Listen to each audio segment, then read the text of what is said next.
Hello, I'm Isaac Hayes III, founder and CEO of Fanbase. Listen to what I'm about to tell you. The window to invest in Fanbase is closing. We've raised over $10.6 million of our $17 million goal. That means there's room for less than 6,370 people to invest in Fanbase for the average amount. The minimum to invest in Fanbase right now is $399. That makes you an owner in Fanbase today. Go to startengine.com/fanbase to invest. Why? Because current social apps have taken advantage of users for far too long, with content suppression, shadow banning, harmful racist content, and no real tools for monetization and equity. Fanbase has over 1.4 million users and counting, allowing anyone to reach all their following and monetize their content from day one. Social media is the new TV, and whoever owns the apps that distribute that content have the opportunity to own potential billion-dollar companies. While big platforms with uncertain futures are failing to serve their users, Fanbase is stepping up to fill the gap. Don't wait until it's too late. Invest now, invest for yourself and your future. Go to startengine.com/fanbase and own the next generation of social media.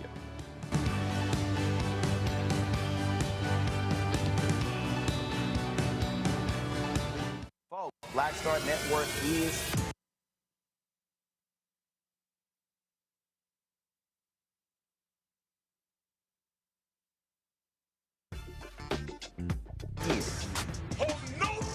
I'm real revolutionary right now. Support this man, Black Media. He makes sure that our stories are told.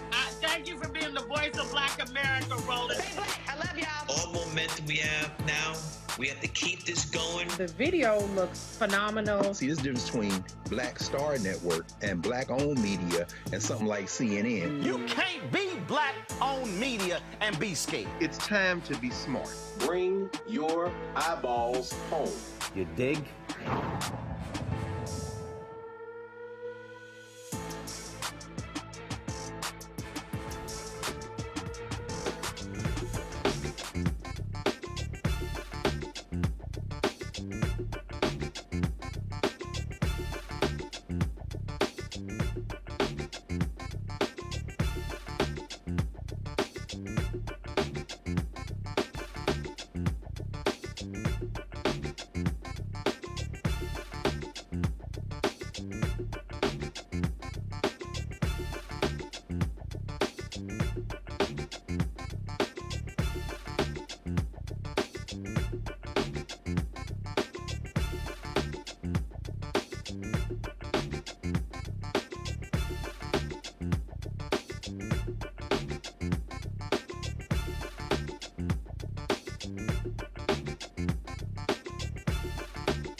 Folks, today's Thursday, March 20th, 2025, coming up on Roland Martin Unfiltered, streaming live on the Black Star Network. The twice-impeached, criminally convicted felon-in-chief Donald the Con Trump signed an executive order today calling for the shutdown of the U.S. Department of Education. His signature doesn't mean much since abolishing a federal agency requires an act of Congress, but it certainly has ramifications, and we'll talk about those. North Carolina's intermediate level appeals court will hear arguments about the still unsettled November election for a state Supreme Court seat. The Republican lost, and he simply can't accept the fact that Democrat Allison Riggs won. Pollster Terrance Woodbury will be joining us talking about his strategy's latest data on what happened during the 2024 election when it came to black voters. Louisiana activist Gary Chambers will join us to talk about the proposed constitutional amendments regarding courts, taxes, juvenile treatments in the criminal justice system, and elections for judges appearing on the March 29th ballot. MAGA wants to really control things in Louisiana. Plus, another historic March Madness win for an HBCU, this time the Southern University women's basketball team, winning their first ever tournament game. Folks, it's a lot to break down, and it's time to bring the funk on Roland Martin Unfiltered. On the Black Star Network, let's go. He's got it. Whatever the miss, he's on it. Whatever it is, he's got the scoop, the fact, the find. And when it breaks, he's right on time and it's rolling. Best believe he's knowing.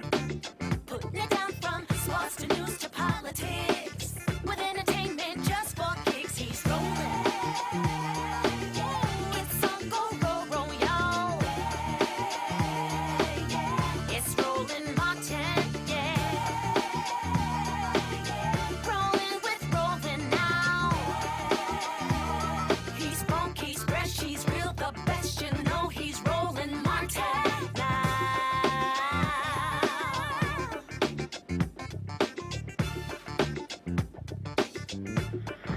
Martin. Folks, this is the twice-impeached, criminally convicted felon-in-chief Donald the Con Trump signing an executive order to facilitate the right's long-standing goal of eliminating the Department of Education. That was always the goal of the Republicans and Project 2025, and so that's what they're doing. During a ceremony in the East Room of the White House, this idiot Trump signed the order while flanked on each side by school children seated at desks. While the order recognizes that it would take an act of Congress to completely shutter the department, Trump directed Education Secretary Linda McMahon to do all she can to achieve that goal. The con man said the department will preserve useful functions like Pell Grants, Title I funding, and programs for students with disabilities. Do we have any audio of him talking? If y'all got anything, just go ahead and roll it. All right, so here's the deal. They're going to sit here, and what they're doing is, again, they want to completely gut the department. They've already laid off half of the employees. This is what they have always done and what they want to do. And again, this is what their goal has always been. My panel, Dr. Nola Haynes, she is Georgetown University School of Foreign Service out of D.C., political cis, social media, political activist out of Knightdale, North Carolina. Reese Colbert, host of the Reese Colbert Show, Sirius XM Radio out of Washington, D.C. Reese, I'll start with you. I mean, bottom line is this here. This is always what they wanted to achieve. They are blaming the Federal Department of Education for the problem with education. I'm here in Texas right now, and in fact, we're going to have also on the show, I got a chance to chat with State Representative Jolanda Jones, and we talked about a couple of things. We talked about the voucher scam bill here in Texas, and we also talked about the Texas Education Agency takeover of the Houston Independent School District. But here's the whole deal. 90% of the funding in America for schools is state and local. So this idea that the problem with education is all because of the Department of Education is right-wing fiction. Mm-hmm. Well, yeah, I mean, the right wing education system has created the problem with us having lower literacy scores, lower math scores compared to other industrialized nations. Look, this is about undoing the progress since Brown versus Board of Education. This is about creating separate and unequal. It is about creating a caste system, or not creating, but entrenching a caste system in which wealthier people get to send their school kids to better schools, in which underprivileged, and I use that in air quotes, underprivileged kids have no recourse for underinvestment in their areas, in their schools, where kids who have disabilities do not have any recourse in ensuring that they have equal access to education, whether that be learning disabilities or physical disabilities. And so this is about making it harder for the playing field to be leveled through education. It's also about eroding the middle class. It's about taking away investments like what Biden-Harris did by expanding public student loan forgiveness and other student loan forgiveness programs. And so this is a full-on assault on all of the mechanisms that have been put in place over decades to make education slightly more equitable in this country. The way to make more progress is not to undo the progress that's been made, but is to double down on it. And this is the exact opposite of that. Nola, people really need to understand, and again, all of these crazy, deranged people on the right, they literally have no clue. They don't even understand that the states that benefit the most from the federal Department of Education are red states like Tennessee, South Carolina, Mississippi, Alabama, Arkansas. So they just want to just go ahead and cut their noses off to spite their face. Ooh, I am burning up about this issue. I knew it was coming. It's here. You know, as an educator, this is definitely something that my chats have been going off about all day. But I've been thinking a lot about this in that same context, Roland, but also in the context of politics. Last night I did a live and I had a question asked about what is a populist? What does populism mean? And what does it mean when people say that Donald Trump is a populist? Basically, at the end of the day, it benefits a populist, wannabe dictator, wannabe autocrat to have an uneducated permanent class. That benefits him. MSNBC did some interesting polling today around white voters. And to no one's shock, most of Trump supporters were white males who were uneducated. That shocks no one. And while more white women do not support Donald Trump, the ones that do have not received, at the very least, a four-year degree. So this is all part of the playbook. There's nothing new here. Donald Trump is not reinventing the wheel. And it's very easy to convince people that those coastal elites, those Northerners, and I can't tell you how many times I've been hearing that lately. I feel like I've been transported in some sort of time machine and we've gone backwards in time. Like people actually using terms like Yankees and Northerners. What? Where are we? But anyway, my point is they are genuinely convinced that education that we are the permanent enemy, and somehow that they are in on something, that they know something that we don't know, that they have the authentic information that we do not have. All part of a larger scheme. It's not a shock to no one, but it really is the populist autocratic dictator playbook. It benefits them to have a very undereducated base. And to Reese's points, absolutely, this is also about undoing everything that had anything to do with civil rights. Political sis, you're North Carolina, and the same thing. We talk about education, resources, oversight, the ability to be able to collect data. That's the other thing. They don't want to collect data. So when you talk about inequities, when you talk about the issues that we have, when you don't have the data, then you don't even know what the hell is going on. You don't even know how do you achieve parity, because they don't want that. They just sort of throw out these phrases. We're just going to send the money to the states. But these same states, these right-wingers, they don't want the data. They don't want to be able to know what the inequities are. And what we do know here in North Carolina, 1.6 billion of federal funding from the Department of Education comes here. And we know that affects kids for Title I, IDA, kids with disability. And we also know that the kids that are going to be affected the most by all of this is kids that live in rural areas. That is the data that we have right now. So also don't forget about federal loans, grants. So we're talking about community colleges. We're also talking about how this is going to impact teachers on a community college level, which I work at a community college. So I think I want to go back. I may be moving too far ahead, but when Chuck Schumer, what he did, this is why I say, with all due respect, let the motherfucker burn. That's how I look at it. Because we have said this is what's going to happen. It is going to impact us the most. But it seems like the only damn way that this country is going to pay attention is if this country falls a little.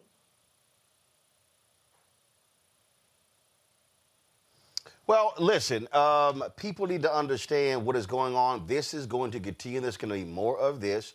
And I'm going to say it again, Reese, and I don't care what anybody says. We understand. We know what's going on. Black people are very clear. White folk are going to have to get pissed off and outraged for them to understand what's really at stake. Because there was an analysis done on MSNBC. 71% of the electorate in the 2024 election, and we're going to talk about this with Terrance Woodbury, 71% of the 2024 electorate was white. Mm-hmm. Yep. Well, and they are starting to get pissed off, but the question is, will that translate into a change and a shift in voting patterns? Will that cause some of them to stay home if they can't hold their nose and vote for Democrats? Will that cause some of them to shift in the way that people like to pretend like Black people shifting from the Republican Party to the Democratic Party was all some mindless zombieism that we were infected by, as opposed to an act of self-preservation?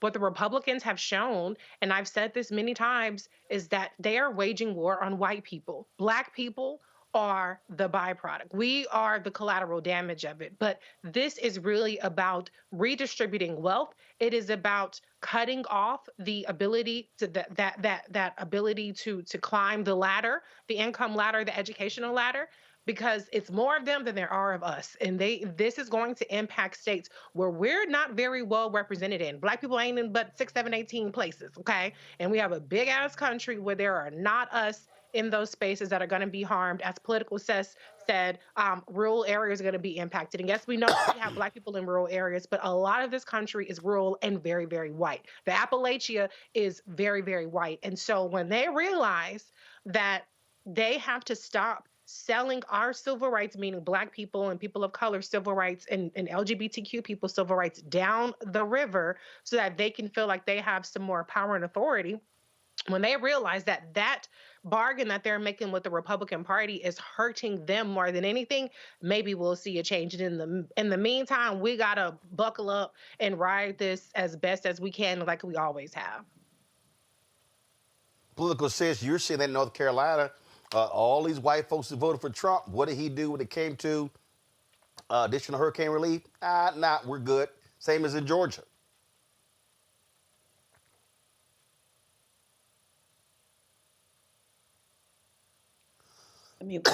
You're on mute. You're on mute. I'm so sorry. And he's ready to slash there you go. Funding now when it comes to hurricane funding. He's ready to slash that right now. I know our governor, Josh Stein, just signed a bill that is directing money towards hurricane victims because we're still suffering from that. But yeah, it's going to be a great impact. They do not see it yet. Some are seeing it, but like Reese said, it's a matter of how many people, how long is it going to take? And with all due respect, when I say let this shit just fall, because they don't get it. They still think here in North Carolina, which is a purple state, they still think that it's going to affect us the most. Like Reese said, in rural areas, the majority of people that live in rural areas are white, poor white folks, who a lot of them don't have transportation, by the way. So good luck with private schools on getting your children there. Well, folks need to understand you are seeing the destruction of civilized society. This is all about oligarchs. It's all about the rich. It's all about billionaires. It's all about white suburban communities, and folks had better understand that as best as they can. Got to go to break. We come back. We'll talk more about how MAGA is destroying America. That's next right here on Roland Martin Unfiltered on the Black Star Network.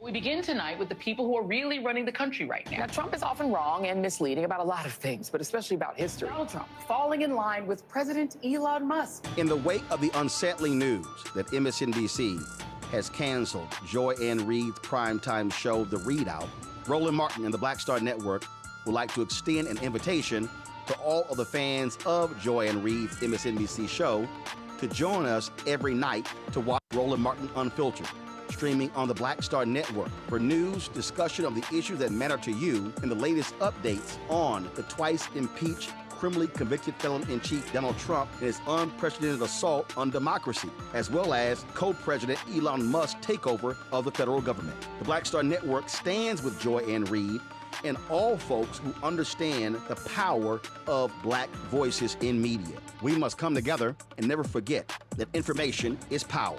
Be sure to watch Roland Martin Unfiltered weeknights, 6 p.m. Eastern at youtube.com/Roland S. Martin or download the Black Star Network app. This week on The Other Side of Change. We're digging into the immigration crisis that's happening here right now. It can impact each and every one of us. We're going to break down the topic of this constitutional crisis that is being led by the Trump administration and what you, as ordinary citizens, can do to speak up and speak out to fight back. This is The Other Side of Change, only on the Black Star Network.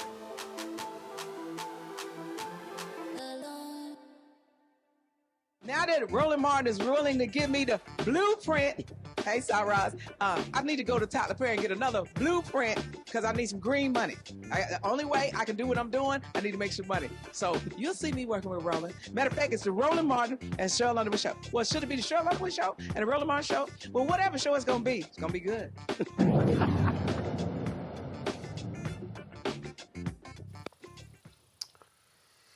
So, folks, I'm here in Texas. Yesterday, I was in Austin, the state capital, where there was a conversation on the floor regarding the issue of DEI. Now, let's be clear. When MAGA talks about DEI, we know it's a dog whistle. They mean black. The discussion is taking place nationally with the idiots in Washington, D.C., but you're seeing it happen on the state level, the county level, the city level as well. One of the truly dumbest individuals in the Texas State House is Brian Harrison. This white nationalist, his mission is to remove all diversity, equity, and inclusion funding across Texas agencies. It's being met by resistance from Democrats and some Republicans. So here is this fool, Harrison, explaining why he is leading the DEI budget slashing efforts in Texas. I am a liberty person. We have gotten far away from the principles and the values that made our state and our country great, of limited government, low taxes, low regulations, maximum individual freedom, free markets, private property rights. And here's what I can never, and I wish every elected Republican would remember this. As government expands, liberty shrinks. My name is Brian Harrison. I'm really proud to represent hundreds of thousands of Texans in the Texas House of Representatives, a position that I've held for about 3 years, ever since I returned home to my home state, native Texas, where I grew up, right on the heels of serving President Trump. I was in his administration for the first term. So when I came home to Texas and ran for office here and got elected, I was in absolute shock to learn that the state of Texas not only still has DEI, but that we are funding DEI programs to the tune of billions of dollars. You know, when I got elected, I was excited to lock arms with all these elected Republicans in Texas, because I believed every elected Republican in Texas was fighting as hard for freedom and liberty as those of us in the Trump administration were. And I was shocked to learn that while we have a reputation for freedom and liberty, in many ways, we're just coasting on that reputation. I said, I'm not going to sit here. I'm not going to be silent, and I'm going to cut this off at the source. And I think the best way to do that is to starve it by cutting off all the funds that are going to DEI, because my constituents, they're already overtaxed. Many of them are being taxed out of their homes, and the last thing they want their hard-earned tax money going to pay for is woke, Marxist, facially discriminatory DEI policies. I think it violates the plain language of Title VI and Title VII of the 1964 Civil Rights Act. And depending on how these various DEI policies are being implemented, it is absolutely clear that it is illegal to discriminate against people on the basis of their race or on the basis of their gender. And some of these programs that I have uncovered, including... I'm sorry, I couldn't listen to more of that bullshit. Now, this is the individual. Remember when we played the video of the sister who was the chair of the Texas Water Development Board? Remember we played that video? Well, remember when she broke down in tears because she was being defended by a black state rep? Brian Harrison was the asshole who was questioning her. So just understand what we're dealing with here. And you know, this is a moment, Nola, where I really need African Americans not to play this BS game that these people love. Because let's be real clear. With the impeccable credentials of Supreme Court Justice Ketanji Brown Jackson, they call her a DEI hire. You can be a black woman or a black man who's the CEO of a Fortune 500 company. They're going to call you a DEI hire. And so here's what we do. And I get it. The natural reflex for many of us is to defend ourselves by citing our credentials. I have this degree. I have this degree. And then what we do is we fall into the same trap of I went to Harvard. I went to Yale. These white races, it doesn't matter. You could literally sit there and say, I have 3 PhDs as a rocket scientist, and they're going to say, you're still a DEI hire. So we need to be fortifying black folk to, first of all, say with all of your chest, kiss my ass. I'm not about to start reciting my credentials to white racists who have no respect for the credentials, because they're going to say, oh, well, you got into college, you got a scholarship, you got these things. I told y'all the story of my sister.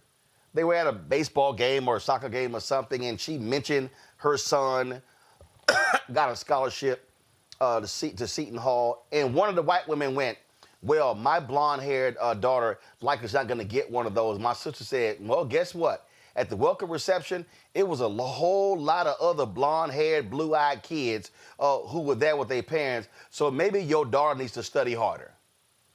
That's the kind of energy we have to fire back at these folks, because they don't care. They don't see white mediocrity.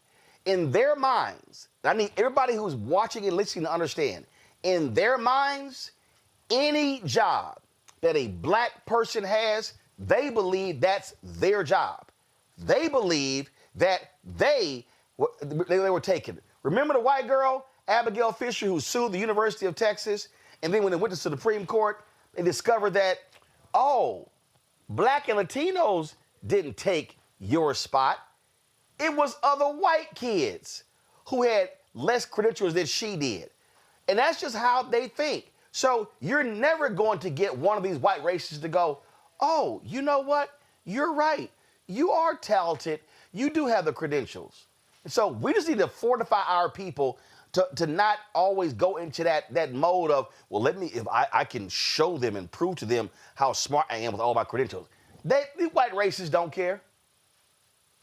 No, they don't. The credentialing game does not work. It absolutely does not work, because to your point, it's not about that.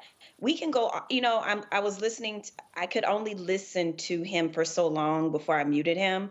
But what was so interesting about what he was trying to sell the people in Texas is this idea of liberty and freedom. That is, when I talk about the playbook, there's nothing new in the playbook.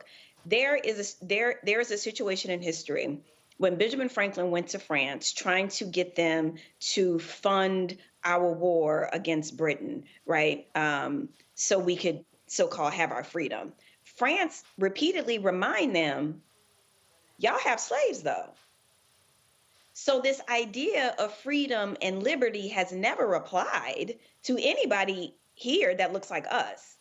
We have never been included in that, right? So freedom and liberty to them means to operate with without impunity. You know what I'm saying? And so for them, diversity, equity, and inclusion holds up a little tiny mirror, just a tiny bit, to show them that things have not been fair. And that is an uncomfortable notion for a lot of the MAGAs to sit with, right? And you had mentioned earlier, or we had a conversation earlier before we went to break, about MAGA. They are so conditioned, that 35% is so conditioned. They are so conditioned to believe all the talking points, that any Black person in any job does not deserve it. Any brown person they see anywhere must be an illegal immigrant, and that somehow they are the victims and they are oppressed. They get a steady diet of this. Those people are gone. They are beyond radicalized. This is a lifestyle. This is a culture. They are gone. I'm not interested in trying to meet them where they are. It's not going to happen, and I'm not going to waste my time, my energy, my lip gloss. I'm not. They are a done deal. Political says, I referenced this NBC poll a little bit earlier, and they talked about where white voters stand, and the group that loves Donald Trump the most are white men with no college degrees. The second group that loves him are white women with no college degrees. Now, white men with college degree, it's like +1 or +2%, but the group that hates him the most is really white women with a college degree.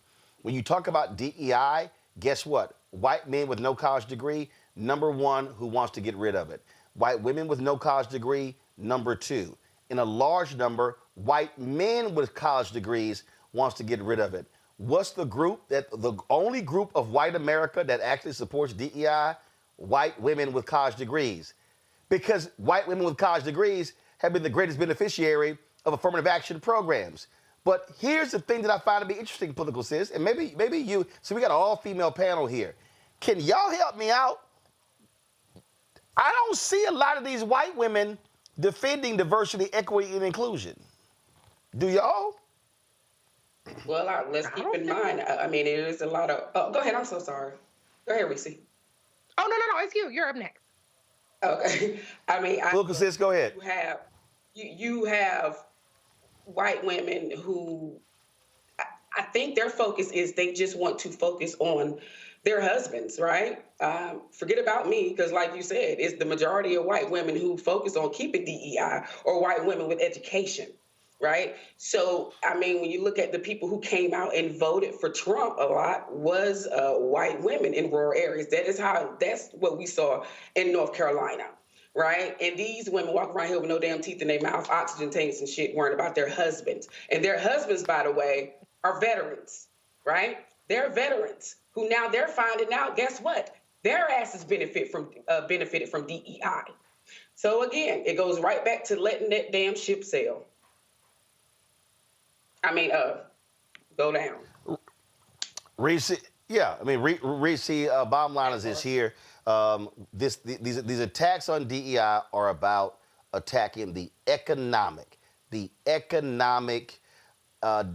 independence, if you will, and the economic infrastructure of Black America. That's what this is all about. 100%. First of all, fuck them. We ain't got to explain our credentials to them. They'll never be satisfied anyway. But we are obligated to correct the record. So when this fuckface Harrison is saying that $1 billion is spent on DEI, it's not $1 billion spent on DEI. When there are contracts that have DEI provisions, which, by the way, as you pointed out, Roland, tend to go to white women, because white women are considered minorities, so women own businesses and things like that. That is a provision, but the services rendered are not DEI services. If a white woman has an asphalt laying company, or a Latino business lays roofs, or a Black business is providing engineering services, those are not DEI services. Those are standard services provided by people who are not white men. So to your point, Roland, this is about attacking the leveling of the playing field. This is about the fact that these white folks do not believe that any of us should have anything. They really don't believe that each other should have anything. They just believe that they alone should have the resources. So it's not even about that they want white people to get ahead. They want to get ahead because when white people are given the opportunity to support their own brethren and sisterin with health care, expanding Medicaid being one of those things, with shoring up Social Security, with environmental protections, with higher minimum wage, they still give their votes to Republicans. So it's not even just a matter of they don't want us to have anything, they want to keep everything for themselves. And I don't think that's a problem we can solve, but we can correct the record. Nola? It is an economic situation, and it's an economic situation, and it's also the fact of how dare we shouldn't be having this conversation. A Black man shouldn't have his own network. I shouldn't have my PhD. Reese shouldn't have her own show. Politics Sis shouldn't be here. It is this correction of a record that they believe that they have been aggrieved probably since the Civil War. There's been some very interesting kind of migration tracking that's been going on, talking about how the white Southern migration, how we had a lot of those folks on the West Coast, like in Colorado and all those different places, you know, during the gold rush and all those different things. And so how you have a lot of those sentiments that didn't creep northern, but they crept more westward, and how we are having a resurgence of this kind of, we got to get the South back kind of mentality. And then you have these people that are kind of like spread all throughout the country, and then also in the middle part of the country. And it's this resurgence of whiteness that goes all the way back to civil rights days, where a bulk of them truly believe that we still belong in chains. So dismantling diversity, equity, and inclusion, dismantling critical race theory, weaponizing wokeism has everything to do with what that congressperson was talking about in Texas about their concept of freedom and liberty. So to say that it's an economic argument, absolutely it's an economic argument in that they claim us for getting our freedom and messing up their cotton, messing up their generational wealth. So how dare we want to equal or level the playing field on in any regard, because they don't believe that we're supposed to be here at all anyway in the first place. Well, folks, we often talk about the results of voting or not voting. And we show this over and over and over again. And when we talk about what's happening in the nation's capital, Black turnout actually went down. There were people who decided to stay at home. We talked about that story in the New York Times where they talked to a 39-year-old Black woman in Milwaukee, battleground state, who said, well, I thought Trump was going to win, so therefore I just didn't vote. But now she's a teacher aide, now she's complaining. So, of course, they're shutting down the Department of Education, or trying to, which is going to impact her. But she actually chose not to vote because, well, she just thought that he was going to win. Louisiana, same thing. Significant number of Black people, a massive Black population in Louisiana. And a lot of those folks didn't vote. And that's how MAGA Governor Jeff Landry, who was previously Attorney General, that's how he won. So guess what? In 9 days, voters in Louisiana have another election. They're going to decide on 4 proposed constitutional amendments for the state constitution. The changes concern the courts, taxes, juvenile treatment in the criminal justice system, and elections for judges. Activist Gary Chambers joins us right now from Baton Rouge. Gary, glad to have you here. Before we walk through, again, these amendments, and we know what happens. This is what some call an off election. And so these things typically pass because there is absolute small turnout. Are you seeing any signs that Black people in Louisiana are waking the hell up? Well, thank you for being a part of this conversation. As always, Roland, you elevate our voices here in Louisiana. But yes, I just finished a statewide tour with the Power Coalition going to Shreveport, Lake Charles, the river parishes, New Orleans, and my hometown of Baton Rouge to stimulate the conversation around these taxes, around this juvenile justice amendment that would allow more juveniles to be incarcerated as juveniles in the adult penitentiary. Not a single one of these policies is a benefit to the people of this state. And we have been moving the conversation to make sure that people knew about it. I hope that if a sleeper election gets 5 to 10% more people to show up that say no to all 4 of these amendments, that before the legislative session starts, that'll send a message to the governor and the legislature that these policies are not the direction that the people in this state desire to go in. And let's be clear. Jeff Landry wants to lock up more black people. And when he was Attorney General, didn't he want to release or make public the juvenile records of folks? It was only, 2 counties, the largest 2 black counties in the 2 parishes, largest 2 black parishes in the state? Absolutely. There was a policy that he was pushing as Attorney General as well as governor. In his first special session, he already made it, passed laws and signed into law more policies that would allow juveniles to go from juvenile penitentiaries to adult facilities.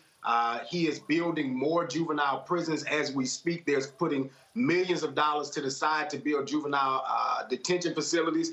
This governor has been a disaster for young people in the state of Louisiana since the day that he took the oath of office. And I think that a lot of folks thought that things would be different or slept on the election, and now they're going to end up paying the consequence. But you have the ability to slow them down at the ballot right now. Early voting is actually going on now through Saturday. And if people are showing up at the polls, they understand that, number 2 is about taxes, Roland. They want to take $1.7 billion out of our revenue stabilization fund and move that money somewhere else. They want to tax whether or not you get taxes on takeout orders. There's a whole host of things that poor folks will end up paying more money in taxes because they want to give a flat tax, and they're going to give this impression that teachers are going to get a pay raise. They're giving it an impression that you're going to get more money in your paycheck. But at the end of the day, if the tax rate is taxing more things than sales taxes, poor people are paying more taxes out of this tax plan. All right, so walk us through these 4, and from your point of view, how should voters, especially black voters, be voting on each one of these constitutional amendments? Just take us through 1 through 4. So number 1, Roland, is about out-of-state lawyers being able to be penalized by the judiciary system here in Louisiana, allowing the state Supreme Court here in Louisiana to penalize out-of-state lawyers. That would be a problem for people like Ben Crump and Lee Merritt if people decided they wanted to make bar complaints against them as they come in and fight on cases like the Ronald Green case and other cases for civil rights that folks have been involved with trying to bring justice in this state. Constitutional Amendment number 2, and to be clear, on number 1, if you are an out-of-state lawyer and you violate our policies, there's already a procedure to go through to penalize those lawyers. Number 2 is a complete restructuring of our tax system here in Louisiana. Now, we do have a broken tax system here in the state of Louisiana. We have the highest sales taxes in the country, but this would give us a reduction in income taxes in some ways, but that reduction would end up in higher sales taxes than we already have. And we know that people who are poorer or have less money will be impacted by that more. So if you make $350,000 a year and this tax plan goes into place, you may not feel anything other than more money in your bank account. But if you make $50,000, $60,000 a year and they're taxing your takeout services, they're taxing your subscriptions, they're taxing more things, these things will cost you more money in the end because of the sales tax that's attached to what is going on. The other aspect of this is there's a myth in this plan where they're saying that teachers are going to get a pay raise. Well, the reality is it's a stipend that they're making permanent. It's not a raise or any extra money that teachers are going to get, but they're using that as a way to try to manipulate teachers into supporting this, when at the end of the day, they're moving protected funds into a different category in K through 12 education.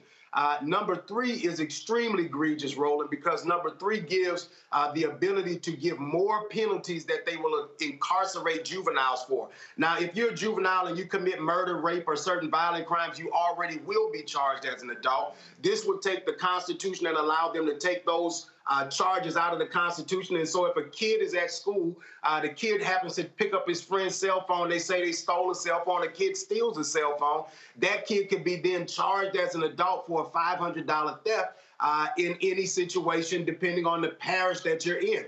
And so looking at communities like where I'm from in Baton Rouge, you may have, in New Orleans, you may have somebody who's more progressive. But if you are in Ouachita Parish, if you are in Rapides Parish, if you are in Plaquemines Parish, Louisiana, those outcomes may be different for you when you encounter the judicial system, and those kids can end up in the Angola Penitentiary.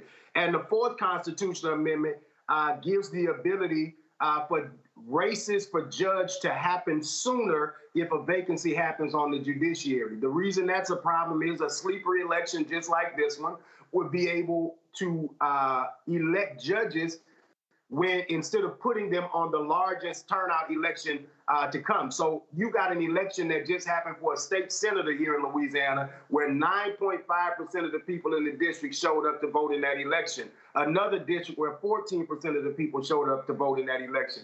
There are people in power who want these low turnout elections because they get to determine who wins those races. That is not good for democracy. It is not good for the judiciary. It is not good for justice or the people of Louisiana, Roland.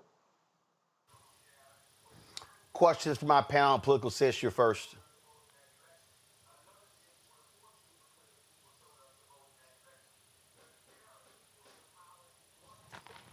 Political Sis, can you hear me? Okay, you're on mute. You got to remember to take your mic off mute. So you're on mute. There you go. Go ahead. Can you hear me, Gary? It's an honor to meet you. Yeah, we got you. 79% in reference to Amendment 3. 79% of juveniles in secure settings, meaning like a detention center, that is what they're black men, black young boys, versus 14% of white. And it's the same around the high percentage points when it comes to non-secure settings, like in the custodial settings. This is directed at young black boys. This is directed at young black boys. How can we get this message out to our black folks in Louisiana? And sorry about the mute button. Well, this is a part of the conversation for us. That's why we did these town halls all over the state. That's why we're glad Roland is here. I saw Sheriff Susan Hudson in New Orleans at the Super Sunday this last Sunday, talking to thousands of people in New Orleans about the need to get out and vote in this election. People are sounding the alarm that this is happening. We just need as many people around the country helping echo that so that people in this state pay attention to what's going on. We believe that this is a critical juncture for us as a community, as a state, because this is the opportunity to reject the policies that this legislature continues to try to jam down our throats. We know that this will target young black men. And listen, as somebody who was expelled in the 3rd grade, the 5th grade, the 6th grade, and the 7th grade, if it wasn't for a village who was there to surround me and support me, I would not be here. If these policies were in place in Louisiana when I was 12 years old, then I would have ended up deep in the justice system, and who knows where my life would have ended up. And so this is personal for me because I wasn't a good, rosy kid. I was one of the kids who got in trouble and got put out of school, who today is somebody better in my community because there was a village to love me. Thank you. Nola. Thank you, Gary. Thank you so much for doing this work. It's so important. And, you know, being born and raised in New Orleans, and especially under the Morial regime, I'm a political scientist today because I came up in that environment where people were active and engaged in politics. So my question to you, and I've been wanting to have this conversation with you for a very long time, is about demographic shift and change. As we've been having this conversation about why people have become disinterested in voting in Louisiana, which, again, growing up, my experience was so different. And every time I go home and I talk to friends and I see the neighborhood shift, you know, you see the changes. The 6th ward, the 7th ward don't look the way that it used to, you know. And you will hear people talk about Hurricane Katrina being this turning point, in that I know in my own family, a lot of people left, right? Because the city just completely just fell apart. We couldn't trust our politicians. Crime, escalated, all these different things. Is some of this what we are seeing, this kind of apathy regarding voting? Does it have something to do with demographic shift? Because I've really been trying to figure out, like, what was that major shift from the 80s to now? And I know that that's a big time span, but constantly, every time I go home, people will always talk about Katrina being a defining moment where a lot of Louisiana shifted and changed. And I'm just curious, would you agree or disagree with that? I think that is an interesting perspective. I definitely think that demographic shifts impact the culture of the vote at the time. It definitely impacts who's stimulating the conversation and how that moves. I think we have enough Black folks in this state that we could be turning out. What I think impacts us the most is a level of disenchantment that turns to resentment, and that resentment turns to apathy. If my elected leaders continue to ignore the issues that are most important to me, the same way Chuck Schumer is ignoring the majority of his base right now, saying that they want to see a fighter, then the only way a voter can make a politician pay is not to support them, to support another candidate, or not to show up. If they feel like you aren't showing up for them in a meaningful way, then why should they show up to vote? And there's a lot of people who feel like government is not impacting my life in the ways that I would like to see it. So therefore, I am not going to participate in the process that is not benefiting me. Now, is that a perspective that is beneficial to us as a collective? No, because there's a whole host of things that government is doing that we need to be we need to be consistently fighting to make sure this stays in place, such as our civil rights that are now being eroded away. However, for young people who have no connectivity to a lot of these things, and for people who are disconnected from the process, civil rights are not the number one issue for them. Economic rights are. And we are not, as a collective, putting a grip on an economic policy for our community in a way that I think makes them bite the bullet and show up. Reese. Thank you. Gary, I appreciate the work that you do, and you're the name I always invoke when I talk about how we have the capacity to make the difference in these elections. Can you talk a little bit about the amendment around the judiciary and how this is part of a pattern we're seeing around Republicans to take away the self-governance, the ability to have a judiciary actions be influenced by electeds that people are electing locally, as opposed to statewide or appointed judiciary oversight, that this amendment would help, shift the balance of power away to. I'll give you an example. Here in Baton Rouge, Black Democrats in the last 2 election cycles became the majority of the judges in the 19th JDC, which is the local court system here in Baton Rouge. Well, if you have a judge that is removed or vacant for any reason, then you move the date of the election up. That helps the person with the most money win those races. What has helped Black judges in a lot of cases here in Baton Rouge is if all of the judges are on the ballot at the same time, they are all raising money at the same time. And even if you don't have the most money, you can be competitive because there's a bunch of other Black judges on the ballot. When you're the only Black judge and you're struggling to raise $50,000 to be competitive in a race where somebody else may have $150,000 at the drop of their hat, that means that that person is more competitive. It means that they get the majority on the local bench. And when they have the majority on the local bench, they determine the makeup of the court, what the court looks like, and how the court activates within your local community. That's the same makeup problem that other parishes that are majority Black would face in this situation. And these are methodical. All right, then. So, Gary, early voting is happening right now. When does it end? This Saturday is the last day to early vote, and then Election Day is March 29th. Well, black folks, this is where we must show up and show out. And this is real simple. You cannot complain about what Jeff Landry is doing and his MAGA attorney general and Republicans now have a supermajority if you don't vote. That's how there's a guaranteed way for them to have power, and that is if you actually do not show up and vote. So I really hope folk now recognize what sitting at home does. It does nothing but make our lives worse and miserable. And again, I really hope that the black folks in Louisiana show up. So, man, continue the great work. You know, we'll certainly keep supporting it. The tour was awesome, and I just really hope that folk in Louisiana realize that what Stacey Abrams and Warnock and others did in Georgia can happen in Louisiana. But you can't talk about maximizing black power if you're not organized and mobilized. That's right. Thank you so much, Roland. And vote no on all four. Appreciate it. Thanks a bunch. Folks, got to go to a break. We come back. We're going to talk with Terrance Woodbury about data regarding the 2024 election. We're going to discuss that. You're going to hear from State Representative Yolanda Jones here in Texas about, again, we're going to talk about what happens when you do not vote. Well, this relates to the Houston Independent School District being taken over by the Texas Education Agency and how that has led to an awful situation in Texas. So lots for us to unpack here.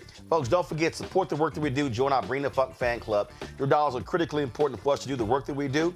To join our Bring the Funk fan club, and remember, our goal is very simple: to get 20,000 of our fans contributing on average $50 each a year.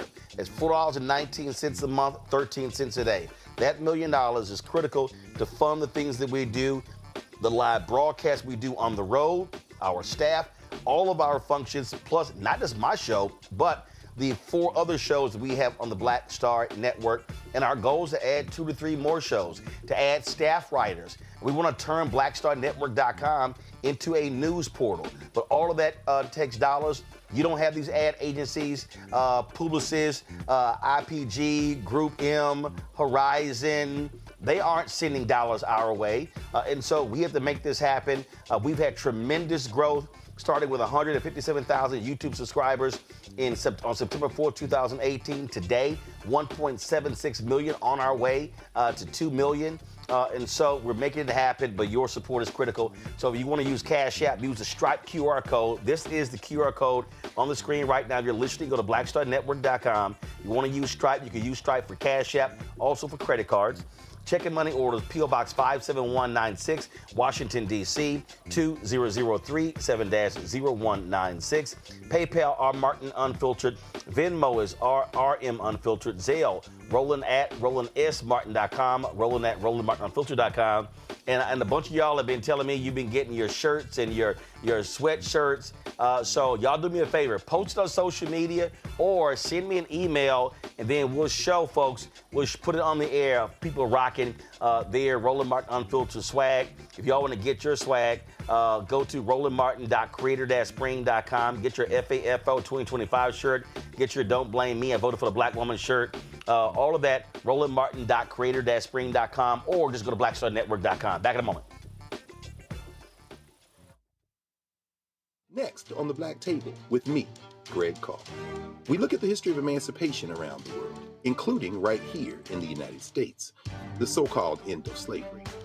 Trust me, it's a history lesson that bears no resemblance to what you learned in school. Professor Chris Manjapra, author, scholar, amazing teacher, joins us to talk about his latest book, Black Ghost of Empire, The Death of Slavery and the Failure of Emancipation. He explains why the end of slavery was no end at all, but instead a collection of laws and policies designed to preserve the status quo of racial oppression. The real problem is that the problems that slavery invented have continued over time. And what reparations are really about is saying, how do we really transform society, right? And stop racial violence, which is so endemic. What we need to do about it on the next installment of The Black Table, right here on the Black Star Network.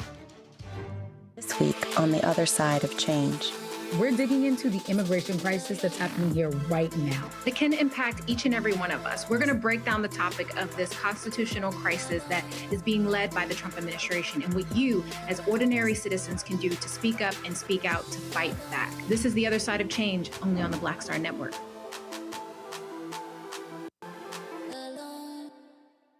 Hello, I'm Jamia Pugh. I am from Coatesville, Pennsylvania, just an hour right outside of Philadelphia. My name is Jasmine Pugh. I'm also from Coatesville, Pennsylvania. You are watching Roland Martin Unfiltered. Stay right here.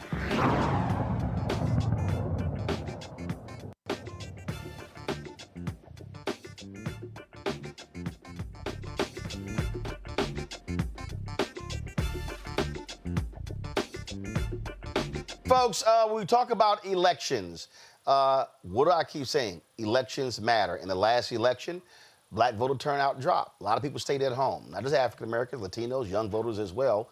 And so what really happened? How did Vice President Kamala Harris lose to Donald Trump? He's running around talking about this mandate he got, and he got this and got that, won all these counties, all these things. And you got a bunch of people hollering, talking about, yeah, it was a mandate, but the reality, was it really a mandate? Well, Terrance Woodbury, Hit Strategies, has really been going through the numbers, but also been doing focus groups, getting a sense of what happened. And so he joins us right now. Terrance, glad to have you here. So let's walk through the data. So give us the top line of what you have discovered, what happened in November, especially with African Americans. Absolutely, Roland. Thank you for having me, man. Look, Hit Strategies has been poring over exit poll data, voter file data, and sitting with black voters in focus groups since the election to really understand what happened. Where was there underperformance? Where was there underperformance, and why? Why did it happen? There's a couple of trends that we're starting to see here, man. Number one is that Democrats, frankly, underperformed with all of their base voters. Every group that you would consider a Democratic base voter, we got less votes with. That includes Black people, Latinos, young voters, voters of color, men of color, urban voters, working class voters, all the groups that you would consider. The one I want to focus on, because we've talked a lot about the gender and the generation gap between black voters, that black men and younger black voters are showing up a little bit different than some of their counterparts. Well, black men, compared to any other group of men of color, held the line. Only 2% drop off from Joe Biden's 79% support amongst black men to Kamala Harris's 77%.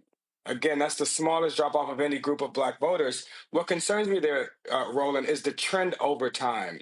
It is not that that we lost 2% of black men in this last election. It's that we lose 2 to 5% in every election. And that's how we go from the 92% of black men's support for Barack Obama and 82% of black men's support for Hillary Clinton to 77% for Kamala Harris. I want to be clear that Democrats don't just have a black men problem. Democrats have a men problem, especially young men, especially men of color, and that's exactly what we've been digging into. So what's the reason behind that problem? What are they saying? And how do you fix it?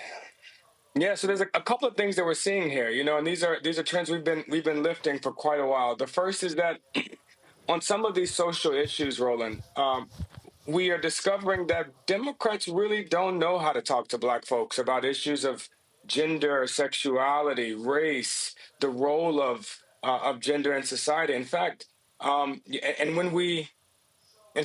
just want to show you read you some of the poll numbers here.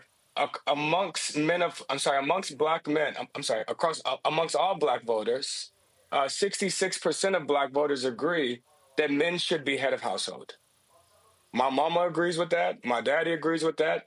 59% of black women agree with that. 75% of black men agree with that. But why does that matter?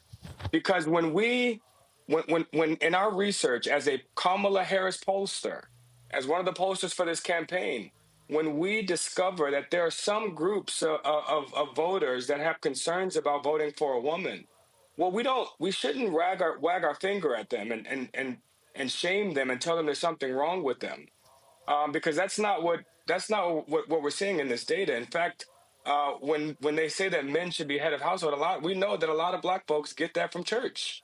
They got that from the pulpit. They got that from their pastor. They got that from their Bible. And so we're asking them, we're telling them that their Bible has been wrong. And so instead, what we need to do is offer an alternative vision of society where gender roles are evolving and where there is absolutely a role for men in it. And that not all masculinity is toxic. But what is that non-toxic masculinity that we're embracing on the left? What does that look like? How do we demonstrate examples of it? And how do we make black men feel like they're a part of it? So Gavin Newsom has this podcast where he recently broke from Democrats when it came to the issue of transgender. Donald Trump, MAGA, was highly successful last year in running, more than $200 million in ads, specifically dealing with transgender surgeries for inmates, but also, as they frame it, men playing women's sports. And I can tell you individually, I heard from black men who were very supportive of Vice President Kamala Harris, very supportive of Democrats, who were like, yo, they're right. And what a lot of people don't understand, and let's be clear, the Harris campaign blew this off like it was no big deal. In January, February, and March, MAGA, the MAGA PACs were running these ads on black radio stations in Detroit, in Atlanta, and other places. They were essentially testing the ground. They came back awesome. What then happens? That clip of Charlemagne and DJ Envy saying, I don't want transgender prisoners getting surgeries, was the second most effective ad out of all the ads that Trump and MAGA ran. So what does your data say on that issue? Because a lot of Democrats, let's just be clear, coming out of Black Lives Matter, I heard people say, yo, how has this become such a dominant issue?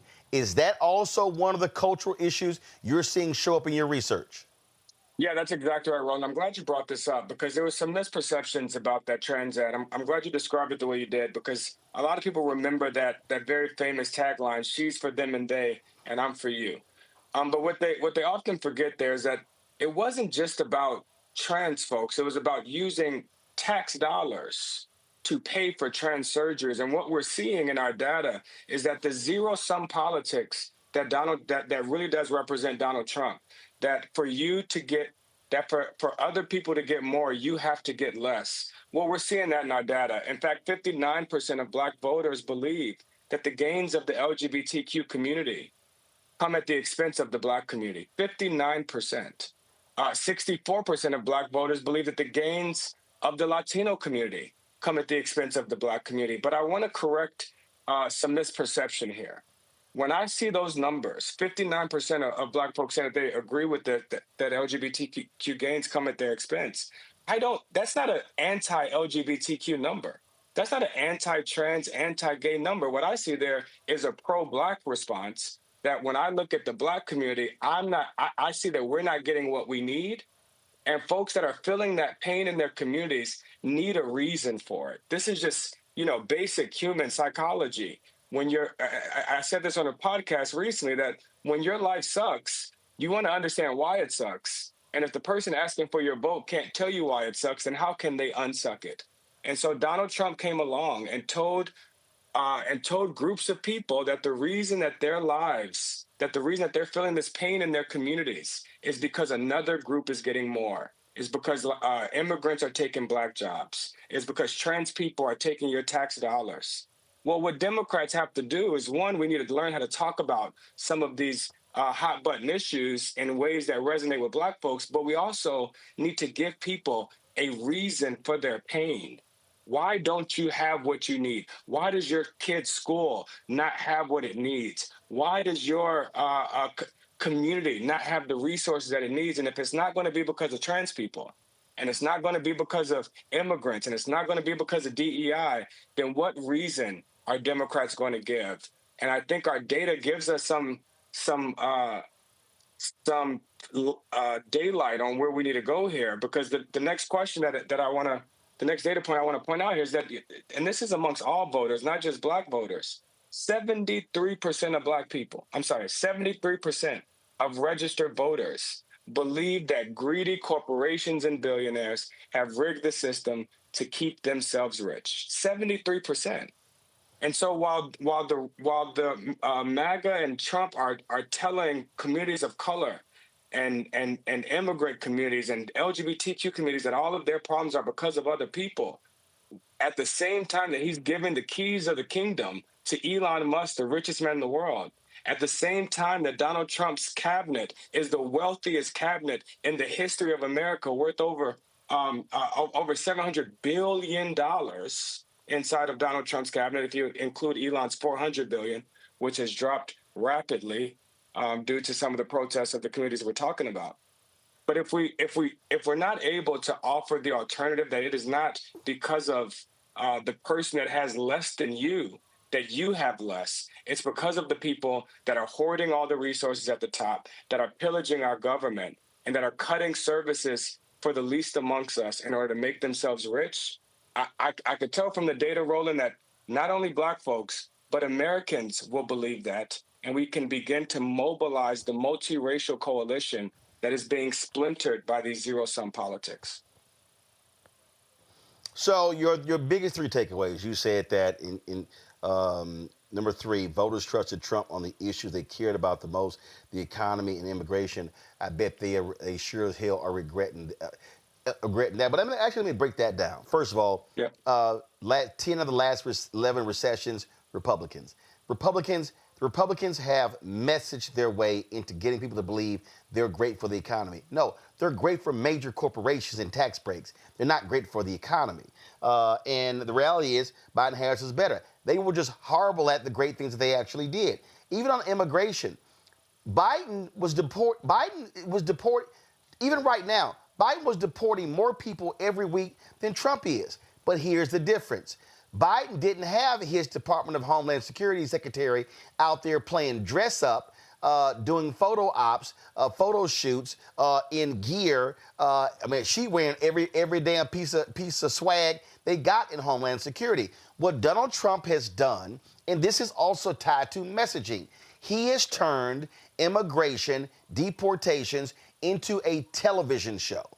The Democrats, Biden-Harris, they did it quietly.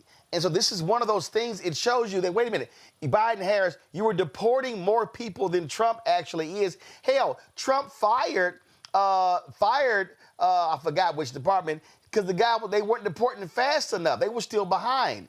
But the difference is they are showing it, they are messaging what they're doing, whereas Biden-Harris did not.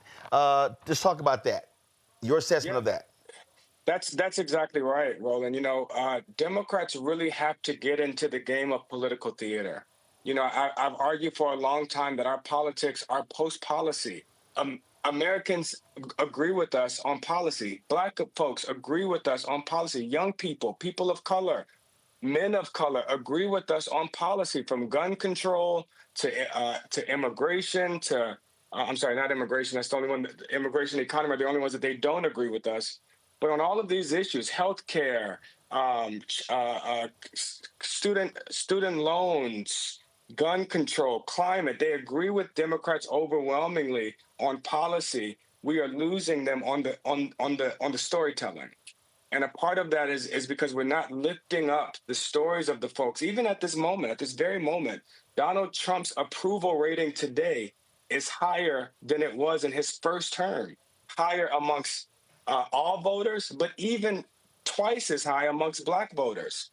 In Donald Trump's first term, he had a 15% approval rating from black folks at this time in his first term. And now Donald Trump has a 32% approval rating amongst black folks. And that's because we're not connecting the dots on how the actions that he's taking are hurting black communities, are hurting black people. And a lot of that does come with the showmanship. I want to read you a stat here that I believe represents where black folks would like to see the Democratic Party going. When we ask this question, which of the following statements is closest to your opinion?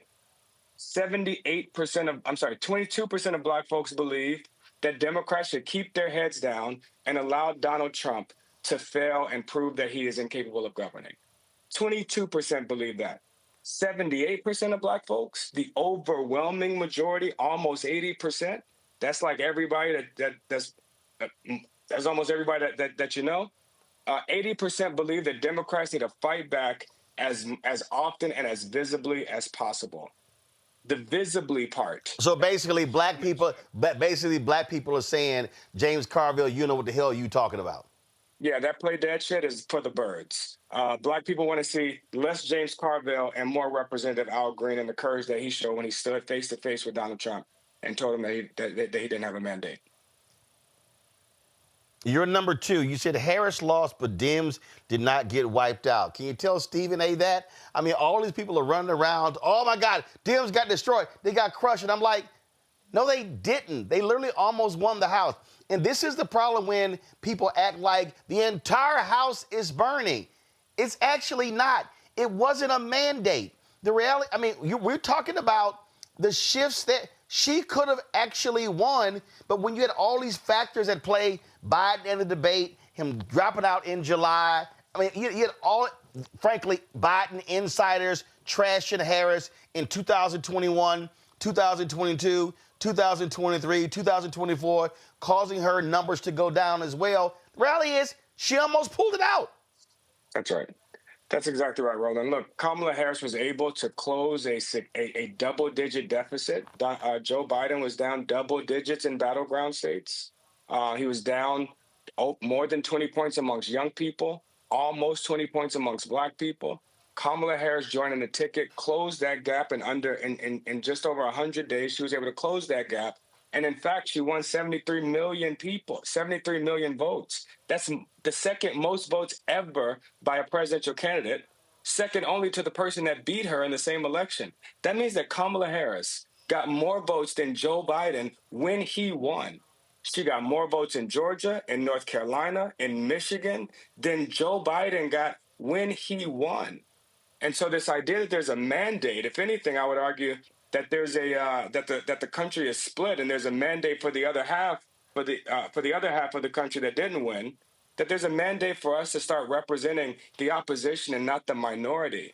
That folks that have, regardless of what party you're a part of or who you voted for, if you see what's happening and disagree, you are in fact a part of the opposition. That was 73 million people that saw the MAGA shit that he was presenting and said no. And that is a growing coalition, including 10% of Republicans who voted for him and disapprove of the job that he's doing. And so there's an opportunity here for Democrats to really mobilize this growing opposition of folks that would like to see more Democrats fight back as much and as visibly as possible and not roll over and play dead the way James Carville is encouraging them to. Your number 1, and we're going to talk about this before I go to my panelists for questions, something that we've said, I consistently said during the campaign, you got some of these Negroes out here like, oh, Roland, you got $350,000 from the Kamala Harris campaign for ads, but they want to ignore the other 599,700,000 that was spent on ads that largely white media got. You said underinvestment caused significant erosion to Democratic base, could signal a realignment if not corrected. The bottom line is this here. The people who are more likely going to vote for you is your base. You must shore up your base. I'm sorry. I was there the day before the election. That damn Kamala Harris rally in Philadelphia was fucking obscene. It was obscene. And I mean, I was standing there, we're covering it, and I'm like, I wonder how much all of this costs and if they put this much money into the ground game in Philadelphia alone. When we were in Houston, I'm born and raised in Houston. I love my city. But the rally before the election in Houston was dumb. It was dumb. And I'm sitting there going, I wonder how much has been put. The fact of the matter is that the Democrats, and this is white Democratic strategists, white Democratic media strategists, white people who run campaigns. And I'm going to say this. You don't have to say it. You don't have to nod your head. You don't do any of this, but I'm going to go ahead and say it. The reality is this here. Jen O'Malley Dillon, Initially, Anita Dunn, who got booted by Kamala, but she was with Joe's campaign. Later, Stephanie Cutter, David Plouffe. They were not listening to the black people on the campaign. They were not listening to the black staffers, the black pollsters, the black strategists who were trying to tell them. I talked to folks in Georgia who said they had a news conference in front of a John Lewis mural in Atlanta, and headquarters struck everything in the copy that mentioned John Lewis activism and protest. Well, why the hell are you even doing that? And so they spent money. They were yes, this is an appropriate word. They were niggardly with the money for black radio, black newspaper, because their whole deal was, oh, we got them. No, you didn't have them. Okay? They made people like me jump through hoops to even get interviews, and this is why they keep losing. They are running a 1984 black strategy in 2025. You cannot show up at the NAACP Freedom Fund dinner. You cannot just drop in to some black churches in October and win. You have to be spending money in the year. If it's a November election, you got to be spending 12 months out. And you got to be educating, enlightening, informing. That's what you got to do. And that's literally what you're saying in number one. I mean, look, Roland, I'll go as far as to say we got to start spending right now. This is a part of the narrative that we are combating, and this is why what you're doing is so important, is that the right doesn't stop campaigning. Donald Trump is running, they are running Donald Trump ads on this program today. Right now, they are running Donald Trump ads today. I just saw, what was it, Texas Steel or something. And so, look, they are never going, they will continue communicating with our audience. The only reason Republicans have seen the increase that they have seen amongst black youth and amongst black men, the only reason, it's not because they changed their policies. It's not because they changed their message. They're not saying something different to black folks than they've been saying. The only reason they have doubled their support amongst young black voters and amongst black men is because they are spending money trying, and they didn't used to. And that is not unique to Donald Trump. That is up and down the ballot. We see candidates like Tom Tillis and Perdue and the Republican in Pennsylvania. I just forgot his name. But they've all increased their support amongst young black voters and amongst black men. And so, look, when you have a group of voters who have been, it's like a voter told me in a focus group, my hood ain't getting no better. Young black man told me in Pennsylvania, my hood ain't getting no better under Obama. It ain't getting no worse under Trump. So what have Kamala and Biden got to do with me?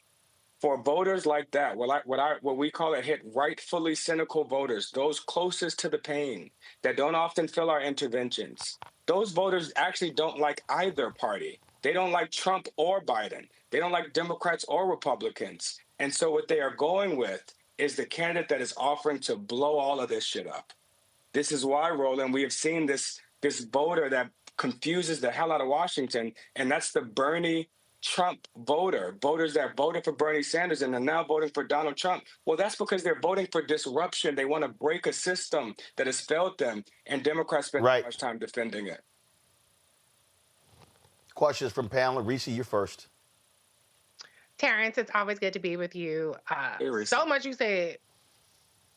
of what you said, I have been warning people about. But help me reconcile this, because, your data talks about the issues that are most important to Black people.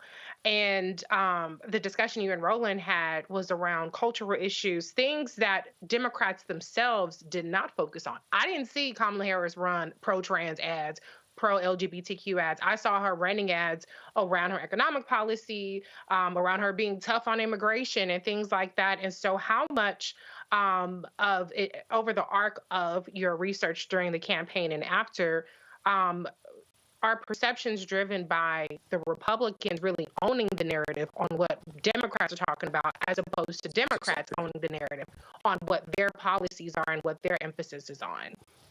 That's exactly right. Look, but before you answer that, Terrance, before you answer that, I'm going to throw in one more thing.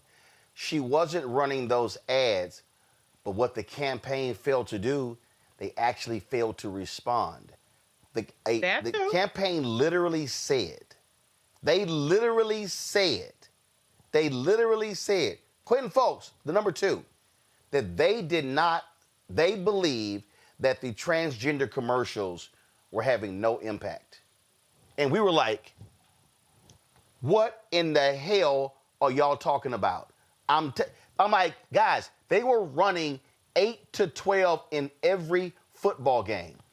I'm telling you right now, Jen O'Malley Dillon, Stephanie Cutter, David Plouffe, and Quentin Folks, I don't know what planetary system that they were campaigning in, but it was totally different than the one that we were living in. Terrance, go ahead. Political malpractice, for sure. Listen, look, when it comes to these culture issues, you're absolutely right, Reese. The Democrats have not been engaging, have not waged their political campaigns on these cultural issues. Republicans are certainly leading these conversations around wokeism, around DEI, but the problem is that we are allowing Republicans to shape the issue context that the election is happening in. I could have told you 2 years ago that if the number one issue in every election is economy. 2 years ago, I could have told you if the number two issue was not abortion, then we would probably lose. If the number two issue was immigration or crime, and instead of abortion or guns, then we're probably going to lose. And so we allowed them to shape the issue context, and they have done that by now launching we are in a culture war. But it's a war that Republicans have started and that Democrats have to respond to, because when we don't, here's how this works. Democrats don't respond or defend critical race theory. Democrats don't respond or defend the Supreme Court overturning affirmative action.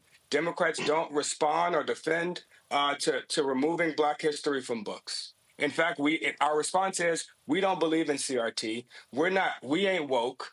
Our response is to deny all of these things.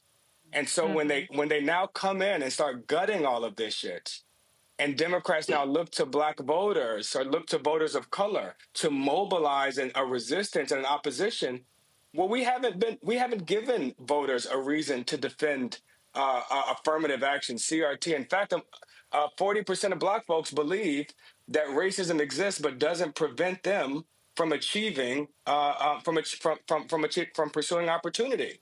And so if we're not presenting the pain or the alternative, then we are going to continue to allow Republicans to shape the narrative and to launch a culture war that we have not figured out how to show up to. Nola? Terrance, thank you so much for this data. This is wonderful. I love this conversation. I during the campaign, I was a national security and foreign policy messenger. And while foreign policy typically doesn't win elections, foreign policy did factor in to the emotionality of the election, right? And as one of the people who were invited into the rooms, but who wasn't listened to in terms of messaging, a lot of that fell on deaf ears. And then we saw the results. We saw how Michigan responded. And so my question is, as we're seeing all of these different things happen, as we're seeing the way that Trump is blustering, that bullish kind of posture towards Mexico, towards Canada, towards Panama, towards Greenland, while the traditional thinking is, and some of the data would support, that foreign policy does not win elections, it does impact elections. How can Democrats be out there right now talking about this? I think that they're making a mistake by not talking about colonial imperialism, this kind of huge reversal, back to this time that no one wants. I think it's a mistake that they're not leaning into this kind of rhetoric, because it's more than rhetoric. It's true. So in your professional opinion, how does that shift begin to happen in terms of messaging? I'm talking to some folks on the Hill because they're like, what do we do? But how do you get them to listen? Yeah. Foreign policy is interesting because you're right. For Black voters and for most voters of color, it doesn't typically register as a top issue that impacts who they are voting for. Even in this election, we tested the war in Gaza and the war in Ukraine, as the saliency of these issues and how much it was impacting people. I don't have the exact number, but I could tell you less than 10% of Black folks say that was an important factor in who they were and who they consider voting for. But this is the important part. It wasn't that salient, but it was quite resonant for the folks that it was. For the less than 10% that said they were considering it, it was their top issue. Mm-hmm. Right. And so for those young folks and those voters of color and those folks in Michigan, while they didn't represent a large part of the constituency, it was the most important thing to them. And many of them felt like they didn't get the response that they needed from the Democratic Party. I do think that there's an opportunity here as he continues to strip and rip foreign aid from around the world. I remember shithole countries coming up in a lot of focus groups in his last administration. When he said that about countries in Africa, focus groups were repeating that back to me. Well, unfortunately, I haven't heard anybody bringing up the fact that Elon Musk is in South Africa trying to return back to apartheid, and that Donald Trump is offering white Afrikaners to be refugees in America, that we are withholding funding from countries across Africa. And frankly, that a lot of that funding, while it does benefit those countries and they need that aid, it is also to keep us safe. Look, guys, measles and AIDS and pandemic, these things don't have country borders. This is why we fight these pandemics around the world, because it's the only way to keep them out of America. Mm-hmm. It's to fight them there before they get here. And so we have not, Democrats have a lot to respond to right now. This is a part of the muzzle velocity of the Republican strategy, of the MAGA strategy.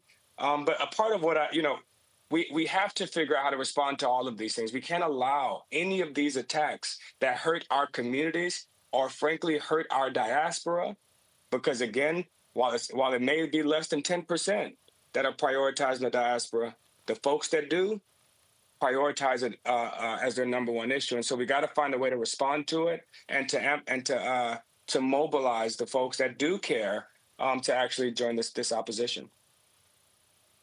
Thank you. Political Sis, your question. Hey, Terrance, how are you? I'm here in North Carolina. What I do know is that USAID affects farmers here in this state. What I do know is that USAID affects education on a college level when it comes to grants. And what I do know is that in the triangle, people are losing their jobs right now because of USAID. And what I also know is that Tom Tillis is going to be funded like an ass when it comes to his reelection in 2026 by Elon Musk. And what's also ticking me off is veterans right now. Veterans are so pissed with Tom Tillis. I'm talking about veterans that voted for his ass. Mm-hmm. No one yet has came out and said that they are going to run against Tom Tillis. No one yet has done that. And everyone, I think, is waiting to see what our former governor, Roy Cooper, is going to do. We do not have my Congresswoman, Deborah Ross. Her little prissy ass is not nowhere near to be found. She's on TikTok or X. She's nowhere near to be found. And right now, even on a local level, our local politicians, right, our state politicians, they are nowhere to be found. They are not showing up at these town hall meetings. They are not going in these rural areas that's going to be affected the most by cuts or getting rid of the Department of Education. So I'm with you on that. I'm looking for shit that I know. What I see at USAID, okay, let me grab what's going to affect my people, right? That's right. What I'm gonna look at when it comes to USAID, the Department of Education. Let me say, well, shit, wait a minute now. We're talking about Title I. We know it's going to affect low income. We're talking Head Start. We know this shit, right? How can we get them out to understand? I'm not talking about the voters, right? We're trying to rile up the voters, right? We're trying to get them going.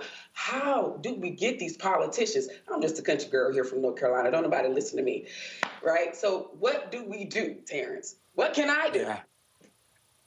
Well, listen, I believe that the South got next. Hit Strategies is advancing a New South, a Blue South project. I believe that blue wall in the Midwest, we've seen how shaky it is, how non-durable that blue wall in the Midwest is. But I do believe there's an opportunity to build a much more durable black ass wall across the South. You just had Gary Chambers on.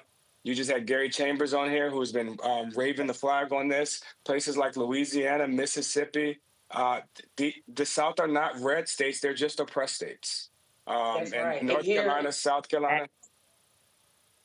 It is no coincidence that in the South that the South is where the blackest states in America are, and it's in the same exact states. You can almost track the correlation directly. The blacker the state is, the lower the black turnout is. Yeah, it's almost a direct correlation. That is absolutely crazy. And here's the deal. Here's the deal, Terrance, that we have to understand. And when you talked about that blue wall, 2030, the numbers are going to be changing. California, New York State, Wisconsin, blue states are going to be losing congressional seats. They're going to be shifting those to red states, which means Democrats are going to have a consistent strategy to win Georgia and or North Carolina, and they're going to have to make Florida. They got to figure out what to do. Florida has to come back purple. The numbers are shifting. It's going to make it harder because to get to 270, if blue states lose anywhere from 6 to 10 electoral college votes. That's right. That's right. But the good news is, while the geographic patterns don't favor Democrats, the demographic patterns do. What do I mean by that? The places that this growth is happening might not benefit us, but the people that are causing this growth should be benefiting us. This growth is being caused by people of color and by young people. I don't know about Florida. I still got PTSD from my Andrew Gillum days in Florida, but I do know I do know places like Mississippi.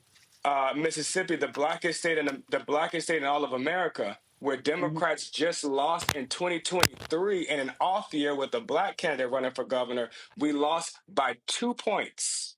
In Mississippi, we lost by less than we lost in Michigan. And so there's an opportunity to build this black wall across the South. But to Roland's point, those are not just strategic decisions. Those are economic decisions. Because to build a black-ass wall in the South means you're going to have to empower a bunch of black organizations and black media and black operatives in order to go get those black voters that feel like politics don't got nothing to do with them. The same way Stacey Abrams did in Georgia. Yep. Indeed. Terrance Woodbury, we appreciate it, my brother. Thank you, Terrance. We appreciate it. Thanks a lot. Thank you, guys. Thank you. All right. Thanks a bunch. Folks, got to go to break. We come back. Man, why is this white Republican in North Carolina? That man just cannot accept that he lost. We'll tell you about that coming up next. You're watching Roland Martin Unfiltered on the Black Star Network. Support the work that we do. Listen, the conversation we just had there, y'all, you are not going to get that conversation on ABC, NBC, CBS, MSNBC, CNN, Fox News. Ain't going to happen. But you're not going to get it anywhere else in black-owned media. Listen, I got love for black-owned media. Essence and Ebony and Blavity, Rolling Out and all them folk. But ain't nobody doing what we do every single day right here on Roland Martin Unfiltered on the Black Star Network. Nobody else has a 2-hour daily show bringing you these top-notch guests, having in-depth conversations. Then you talk about our Black Star Network shows, the new show with Bria Baker and Jamia Burley. Then, of course, you have Greg Carr. You have Reverend Dr. Jackie Hood Martins. Y'all, nobody else is doing this, and we're looking to add other shows, and so your support is critical. You want to give you a Cash App. This is the Stripe QR code. You see it on the screen, or go to blackstarnetwork.com, but this is the Stripe QR code for you to give you a Cash App. You can also use Stripe for credit cards. So you're checking money order to P.O. Box 57196, Washington, D.C., 20037-0196. I got more than 500 envelopes the other day. I opened about 400 of those. I got about 100 left, so I do those when I get back home. On the weekend. Also, PayPal, R. Martin Unfiltered, Venmo, RM Unfiltered, Zelle, Roland at RolandSMartin.com, Roland at RolandMartinUnfiltered.com. And real quick, if y'all give via PayPal, understand our parent company is New Vision Media. So when y'all give, y'all been calling, y'all been leaving voicemails and emails. You freaking out. Oh my God, is this Roland Martin? Yes, it is, y'all. Roland Martin Unfiltered is the show. Okay, Black Star Network is the network. The parent media company is New Vision Media. So don't get freaked out when you see that. That is our show. That's it. I'll be right back. This week on the other side of change. Let's talk. Vote blue no matter who. We need political imagination more than ever, and unfortunately, some people on the Democratic side really are discouraging that. We're going to dig into all of it. The Democratic Party needs to remember who they are and who they are responsible to. This is On the Other Side of Change, only on the Black Star Network. Next on the Black Table with me, Greg Carr. We look at the history of emancipation around the world, including right here in the United States, the so-called end of slavery. Trust me, it's a history lesson that bears no resemblance to what you learned in school. Professor Chris Manjapra, author, scholar, amazing teacher, joins us to talk about his latest book, Black Ghost of Empire, The Death of Slavery and the Failure of Emancipation. He explains why the end of slavery was no end at all, but instead a collection of laws and policies designed to preserve the status quo of racial oppression. The real problem is that the problems that slavery invented have continued over time. And what reparations are really about is saying, how do we really transform society, right? And stop racial violence, which is so endemic. What we need to do about it on the next installment of The Black Table, right here on the Black Star Network. How you doing? My name is Mark Curry, and you're watching Roland Martin, unfiltered, deep into it, like pasteurized milk without the 2%. We getting deep. You want to turn that shit off? We're doing an interview, motherfucker.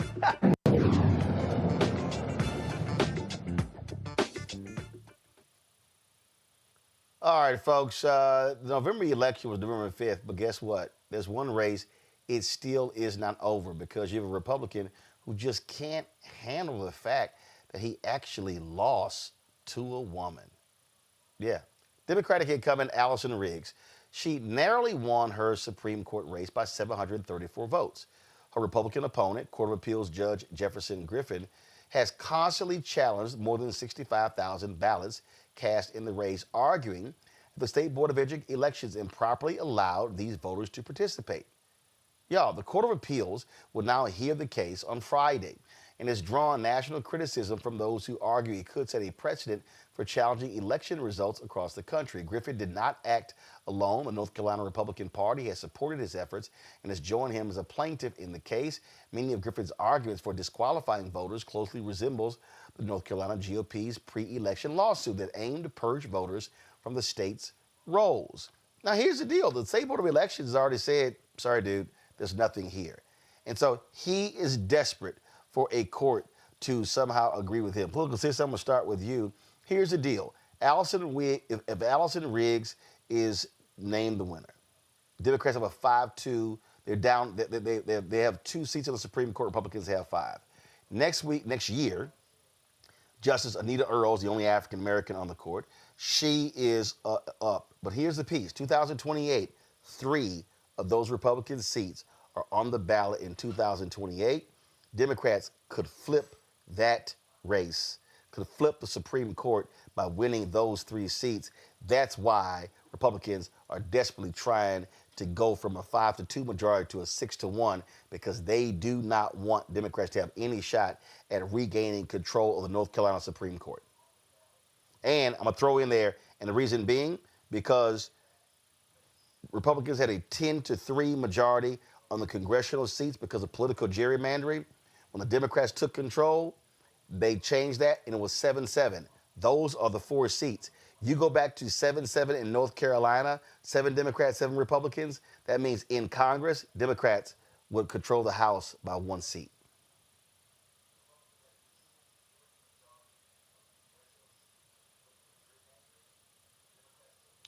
Political sis, you keep hitting that mute button. I don't know why you keep hitting the mute button, baby. We can't hear you. You can hear me now. I'm off. So over 500 million people. Now we can hear you. You about worse as Nola hitting that mute button. Can I finish? You being a lot nicer tonight, though. Can I finish? Can I get going, please? Because I'm trying to get going here. Nola, you knew I was going to mention you, Nola. You know I was going to mention you. All right, political sis, go ahead. Go. Leave Nola alone. So over 5 million votes here. The counts, she won twice by 734 votes. He is trying to say that, well, it shouldn't be because of voter ID. People didn't use their voter IDs. Well, here in North Carolina, there's a form that you have to fill out if you don't have your license or ID. And after you fill that form out, of course, you have to swear. With the Board of Education, they look over those forms and make sure that they are legit. And that is what they did. So he's challenging over 65,000 votes only in heavy Democratic areas, okay? Heavy Democratic areas, overseas military ballots. He's also challenging, one vote that was challenged was the young lady from the Black Hawk incident, helicopter, the one that's dead, challenging her vote. He's also challenging Allison Riggs' parents' vote. So if this man wins, then North Carolina will not be the only state to do something like this. But we also need to keep in mind that he sits on the appellate courts, right? And this is where it's at right now. So you have 15 seats for the appellate court, and they go off on threes. Only 3 Democrats sit on that.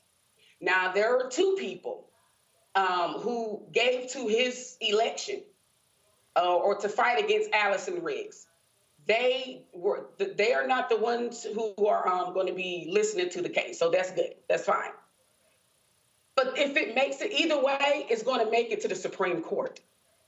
And if it gets to the Supreme Court, the Republicans that are in control are already talking about, or they already are saying that they're basically is going to give it to him. So this is extremely serious. But this is also another example of how these candidates, with all due respect to Allison Riggs, but these are facts, y'all need to come in neighborhoods. You need to come in Black communities and show your damn face.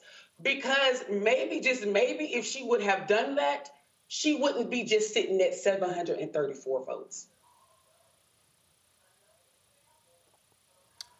Reese, I just want people just to understand that this is a perfect example. Every vote matters. Sherry Beasley, when she was the Chief Justice of the North Carolina Supreme Court, Democrats had a 6-1 majority. She lost, so the white Republican who got mad that she was appointed Chief Justice ran against her. She lost by 401 votes. Republican won his seat. They could have had a 6-1 majority. It went to 4-3. Then the next election, it flipped, and then they took even further control. But she lost by 401 votes. I hope people understand Allison Riggs, 734. This is what we mean by every vote matters. Yeah. Yes. And can I say something, Reese, before you, if you don't mind? Can I say one more thing? She lost. Sherry Beasley. Let me explain something to y'all about Sherry Beasley. Beautiful sister. But she focused on rural areas. She did not come in the hood. And do you know that people had to pay for her signs? Who the hell living in the hood gonna pay for your signs? And they don't even know who the hell you are. So once again, every vote counts. And to be honest, those 2 elections, she could have won the first time. Just FYI, I'm sorry about that. Oh, no, I listened to you. Reese, go ahead. First, I don't have a problem with you, but with you jumping in. But to Political Sister's point, I definitely feel like it does go to show that, and to Terrance Woodbury's point, we just had a whole segment on this.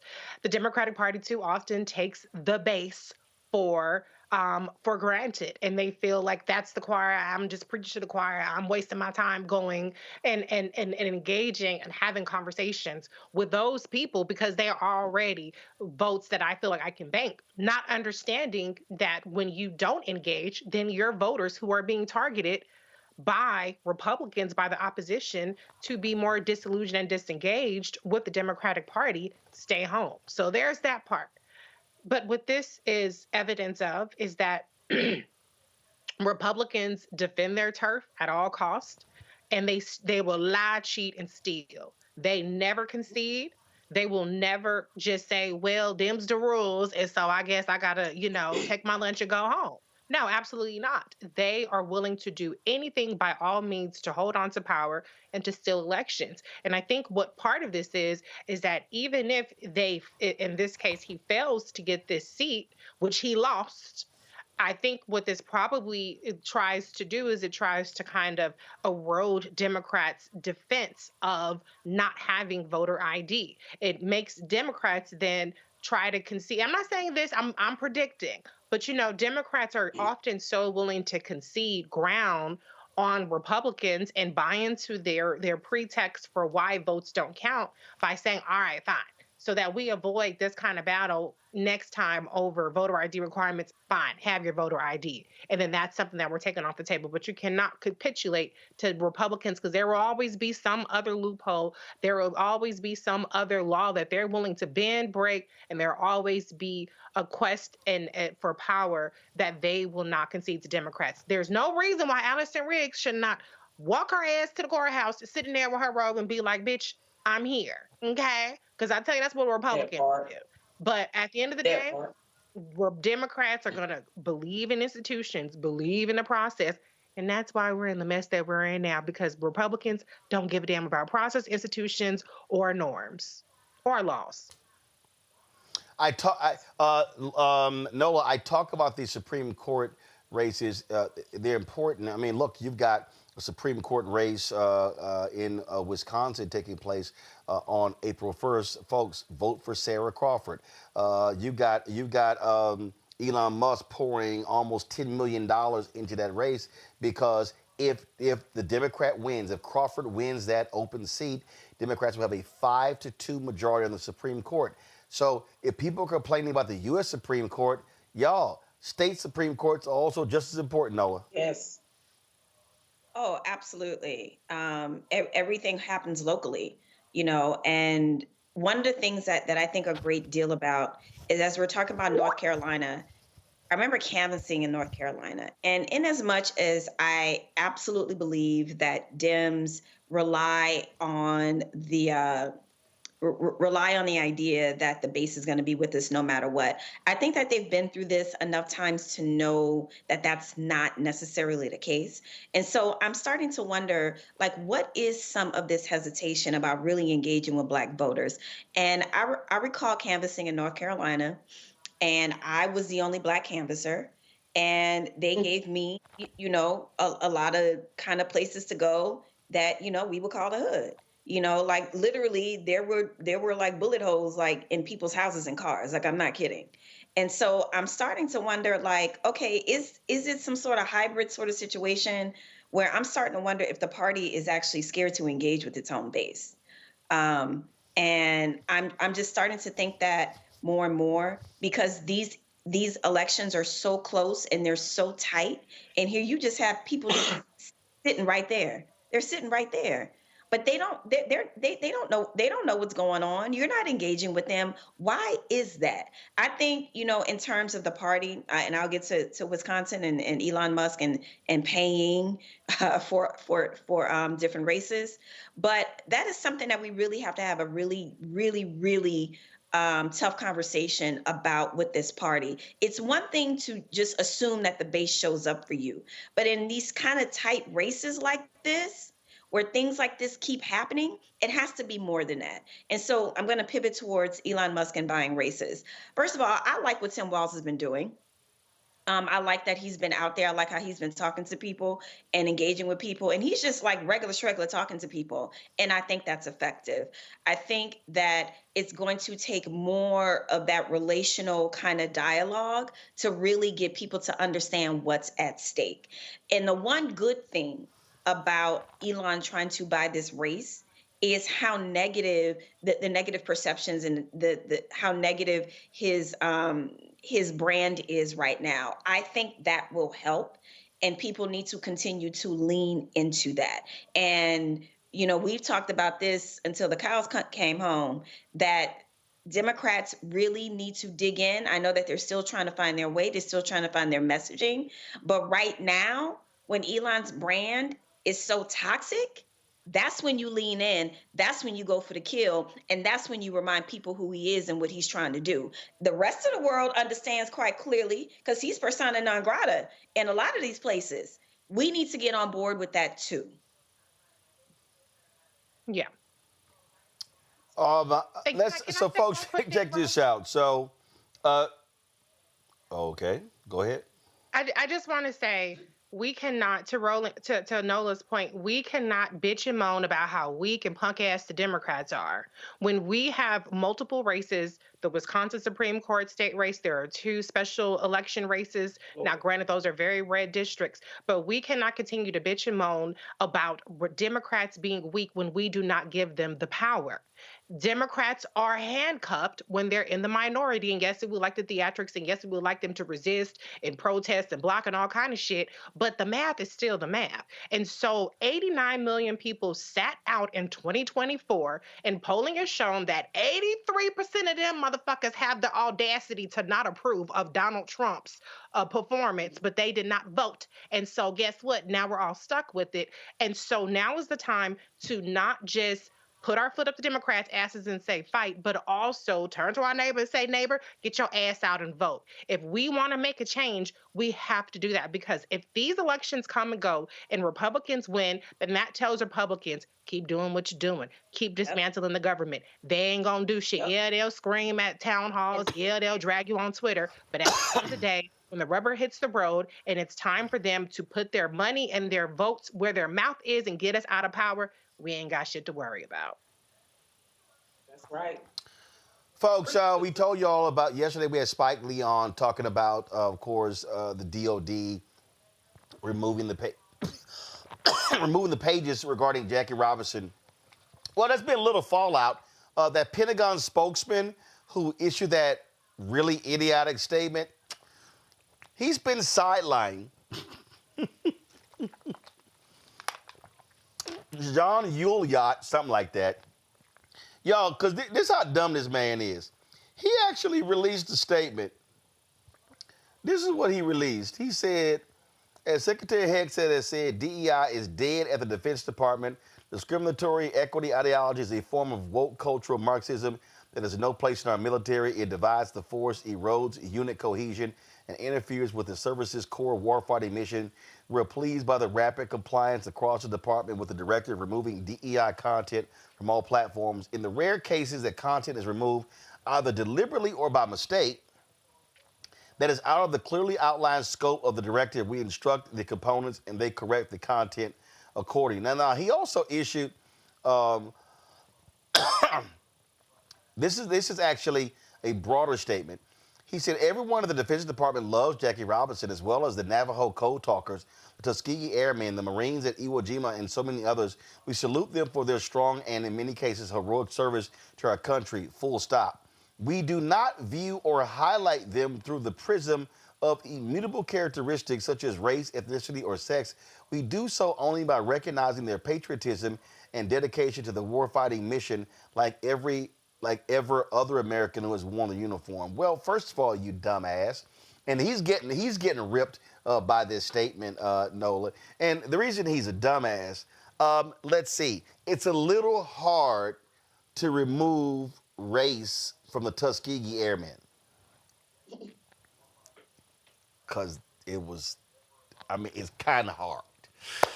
It's kind of hard to remove race from Jackie Robinson's service in the U.S. Army when Jackie Robinson fought a court-martial in Texas for refusing to sit in the back of the bus. So when you're talking about these, it's kind of hard to remove race from U.S. Army veteran Medgar Evers, who was gunned down by a racist white supremacist in Byron Della Beckwith.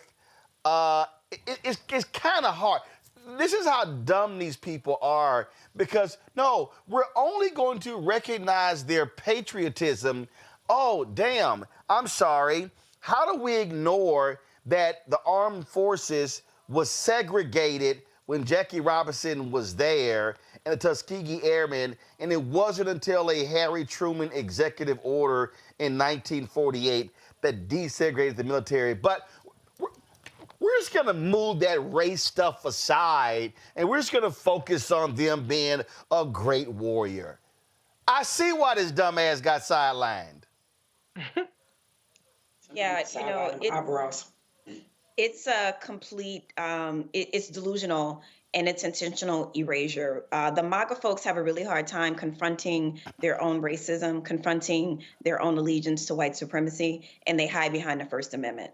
And this is where we are. I can tell you, you know, I went to high school in Pasadena. You know, my family lost a lot of, we lost properties in the Eden Canyon fire. And I can tell you that this was definitely a wound, another wound for the community. Because, you know, Jackie Robinson is a product of Pasadena. And so this felt like it felt like a double slight against Blackness, right? Because you have a whole community that still supports him. I remember winning Miss Black Pasadena Altadena, and one of the proudest parts of that honor was the way that they parade you through the Jackie Robinson Center, you know? And so he's part of the Black culture in Pasadena and Altadena. And so I was happy to see all the pushback. I was definitely part of the pushback, and then especially being in security and defense. Now, this is what I will tell you. You talk to some enlisted folks, and some of the things that they will say that they had a problem with diversity, equity, and inclusion has absolutely nothing to do with highlighting heroes who went through the impossible to do the phenomenal.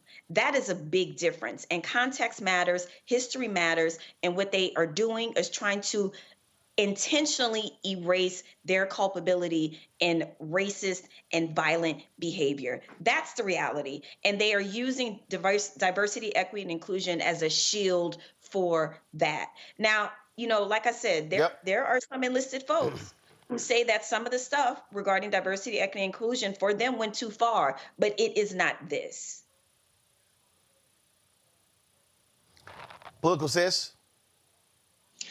The Navajo Code writers, do we not say anything about that? They weren't white, they were Native Americans, and this is how they helped out in World War II because they were able to talk in codes. What about in Japan, the guy who put the flag up in Japan, Jimmy, I'll mess his name up. What about him? So there's no way you can escape race. I feel like they're offended because a lot of these people we're talking about, the majority of people that did so good under certain circumstances were people of color. So erasing that's something you can never erase. Black history is American history. And unfortunately, can somebody tell me what the hell is white history? Do they have history? No, they don't.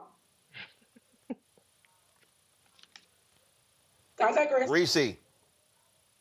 You know, listen, the gaslighting is not going to work. It's funny how y'all want to be colorblind when it comes to our heroes and the racism and abhorrent conditions that they overcame to be people of note. But when it comes to DEI and trying to make DEI the face of didn't earn it, all of a sudden you see our Black asses. All of a sudden you want to, oh, it's color this and woman this and, you know, whatever else this. Get the hell out of here. If we can be the face of DEI when you want to say that we didn't earn it, then we can be the face of DEI when it's definitely earned it. And we can definitely get our just due for being Black people, specifically Jackie Robinson and the Tuskegee Airmen, or the 6 AAA too. They haven't gone around to that. That's not checked and erasing that history. Thank you, Tyler Perry. Then give us our props. But that's not what they're trying to do. This is a white nationalist, white supremacist administration who, if they can get away with it, and luckily that we're not allowing them to, will erase every single accomplishment that we have and try to make us the poster board of failure when it's really white men who are the primary face of failure in this country. Look at the Confederate War. Okay. So, folks, I was going to, and I'm so glad you brought the Confederate War up. So I was gonna play one of my interviews with Yolanda Jones. I'm gonna save that for tomorrow and Monday. And I told y'all yesterday about that racist Confederate memorial that's on the state grounds of the Texas Capitol. Well, when I was leaving today, On the other side, there's a memorial regarding Texas African American history. But it's something that's real interesting, though, because on one side of it, they salute two men of African descent who helped Texas win independence from Mexico.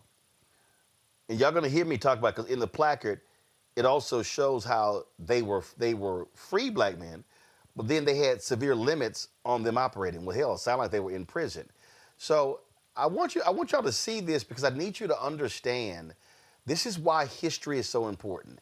This is why factual statutes and memorials are so important, because if you don't, and let me just say this real quick, and I mentioned this yesterday. And I'm gonna try to be as well. I can't even do that. So y'all people who don't want me to cuss, I'm gonna let y'all just turn it down for 10 seconds, because I got no other way to say this, because it actually ticks me off. So if y'all don't hear me cuss, I want y'all to turn TV down. 5, 4, 3, 2, 1. I am sick of these fucking idiots who say when a black statue is raised, it's performative. Or they say it's symbolic. I'm sick of you assholes. Why? Because we have been subjugated to racist statues and memorials in history. When I landed in the Austin airport, I go to baggage claim, look to my right. Do you know why I look to my right? I didn't take a photo this time because I always do, but there's a statue of the late Congresswoman Barbara Jordan in the Austin airport. When I go through Atlanta, I always see that placard, that plaque of Mayor Maynard Jackson. When I go through one of the terminals, I think it's Terminal E in Houston, there's a bust of Congressman Mickey Leland. When I travel, I always stop. When I go through Washington, D.C.'s train station, I always stop and pay respects to that statue of labor leader A. Philip Randolph. I'm always, no matter where I go, I do that because these are monuments to our people, our history. And what we have to understand is that, and while you're going to see this video in a second, while I was standing there, a little white girl came up with her family. There was a Latino girl with would look like to be her grandparents, and he and I had a conversation about the races. He was telling me about how the Texas Rangers basically stole his grandfather's land, made them get off the property and leave. Black people have that history as well. So he and I were having this conversation about this memorial. This is why this stuff is so important, why we must erect these statues and memorials, because these people, what we have right now, and it's all tied together by stripping these pages and getting rid of these stories and these monuments. They want the framing to be one of whiteness. They want to say, no, we're not going to talk about, the first female combat pilot, because we don't want women to know about that historic woman. It was a white woman. They don't want that. So these people, they want a world. Donald Trump, Peter Hegseth, J.D. Vance, they want a world where it's all about white men. And we, black people, need to stop this bullshit of, oh, well, that's just symbolism. We need a check. We need this. Well, how about you try to get both? Why do we have to piss on black monuments and black statues and black plaques to go, well, that's just symbolism? Well, how about some of y'all, and here's the other deal. I'm just going to go ahead and say this. Every one of you assholes who say, oh, it's symbolism, I want to see your voter registration card. I want to see how many elections your punk ass voted in. Because, see, it's a lot of people out here who love talking shit, and they don't go vote. But they always got something to say. And so it is sort of crap that sort of just gets on my nerves when they do that. So I want to play this video for y'all because many of you may never have seen this, but I want you to understand that this is why this show matters and why we do this, because there are black museums all across this country, small, medium, large. There are black monuments and statues, and every single one of you should make an effort that when you visit a place and you seek out, you take a photo, you do whatever, and you share it, because our people need to understand that our history is damn sure just as important. Watch this. So, folks, I'm here on the Texas ground. So, remember I told you about that Confederate memorial?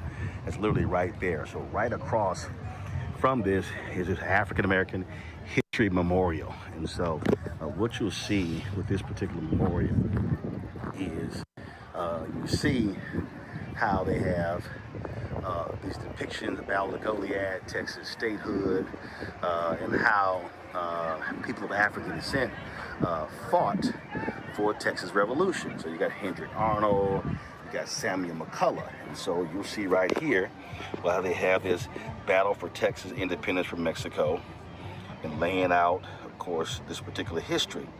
Now, keep in mind, the Texas Revolution was about slavery. Wanted to free themselves from Mexico because Mexico had actually gotten rid of slavery. And so, there are people who were people of African descent who were fighting alongside these folks, the Texas Army, and they actually were fighting for the segregationists. All right, and so here you have this monument again to these African Americans or people of African descent who fought. So that's why you'll see right here Hendrick Arnold and Samuel McCullough played important roles in the Texas Revolution and the formation of the Republic of Texas. After Texas became independent, both were considered free blacks, but they were placed under severe legal restrictions. So isn't that amazing? Here they actually fought for the state, and they actually were restricted. You see how crazy this is? And so this is the reality of what it meant to be black in these slave territories. Now, when you go on this other side of this particular monument, then you're going to see the focus on emancipation. So this is a beautiful monument here. So you see here the depiction of enslaved people of African descent. You see, of course, the cotton right there. You see they got this Texas Capitol here.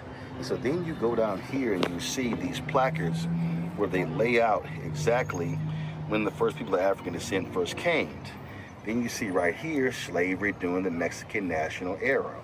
And so this monument actually details that particular history. So I'm going to give you a wider view of this. And so when you look at this amazing monument and what it looks like, and so what they've done up here, so zoom in here, so you see they have this black woman holding the Emancipation Proclamation. Give you a better view of her. So you see that in her hand. And so then, of course, when you come down here, you see all of these different images right here as well. Now, when we go back down here, I told you we had slavery during, well, first of all, go back over here. We had slavery during the Mexican national era. And so this details slavery. Then it details, again, more slavery during the Republic and early statehood of Texas. Then over here, it details the Civil War, emancipation, and Juneteenth. All the information right here. And then it has Reconstruction and the post-slavery experience, okay, right here. And then we have post-Reconstruction challenges and achievements. So, got all this right here. And then you have major achievements of African Americans or people of African descent here in Texas. So you see they got all different people: Bessie Coleman, Doris Story Miller, Barbara Jordan, Mickey Leland. They got all of this. And so this monument was fought for the folks here to erect in order to set the record straight when it came to Texas history. And because again, and it sits right across from that memorial over there to those white domestic terrorists who kept these folks over here, who wanted to keep these people enslaved. So just understand what Texas independence was all about. Texas independence, okay, right there, that Texas Capitol, 14 feet higher than the U.S. Capitol. Texas independence was all about maintaining the institution of slavery. Man, it must be something political sense to be a person of African descent who fought for Texas's independence when the goal of Texas getting its independence was because they wanted to keep slavery. This is the problem with taking civics out of education, away out of the classrooms. Thank you for showing that. It almost made me cry. This is not the only story that we hear. We fight so hard for independence. I can go back even here in North Carolina, what we did. It's important for us to understand and know our history, because if we don't, like what's going on right now, we go along with people who want to repeat the ugly part of our history. So again, thank you for showing that, but it just, I don't know, I'm a little bit knocked down from that, because you go back and forth with your people about the importance of like what's going on right now. You know, they don't want to bring up the part how Trump is literally just gutting our civil rights, our voting rights. They don't know that. But if you bring up something about money, they know about that. And the fact that a white racist ass man can throw money at us, at our people, and get their attention instead of what's going, like the negative part, like that's, okay, we're going to give you some money, but at the same time, we're taking your rights away. What the hell is $1,200? What the hell? I mean, it is a lot to some people, but that shit doesn't last. Your freedom, your civil rights, women's rights, that is worth more than anything. So, you know, that's what happens when they take civics out of education. Well, Nola, at the end of the day, this is on us, and this is where we are going to have to make sure that we're telling the story, our kids understand it, their kids understand it, because their desire is for this generation, the next one, and all in the future, not to truly know, as Paul Harvey always said, now the rest of the story. Mm-hmm. Listen, you know, this is something that I think a great deal about. And, you know, I would go as far as to say that as Americans, we don't appreciate history, right? And what the MAGAs are doing, they are mythicizing. They are making up stuff about their greatness, right? I mean, that's what drives white supremacy. It's this made up myth.